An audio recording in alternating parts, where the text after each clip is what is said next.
सुरू करूयात. एक टोपीवाला डोक्यावर गाठोडे घेऊन टोप्या विकण्यासाठी निघाला होता. तो चालून चालून दमला आणि एका आंब्याच्या झाडाखाली बसला. दमल्यामुळे तेथेच त्याला झोप लागली.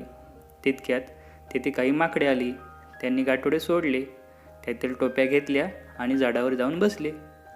टोपीवाला उठला आणि बघतो तर काय, गाठोड्यात टोप्याच नाहीत. टोपीवाला विचार करायला लागला.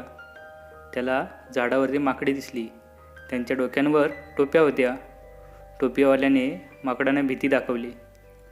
माकडांनीही टोपीवाल्याला भीती दाखवली. टोपीवाला घाबरला. टोपीवाल्याने माकडांवर दगड फेकले. माकडांनी झाडांवरील कैऱ्या तोडून टोपीवाल्यांवर फेकल्या.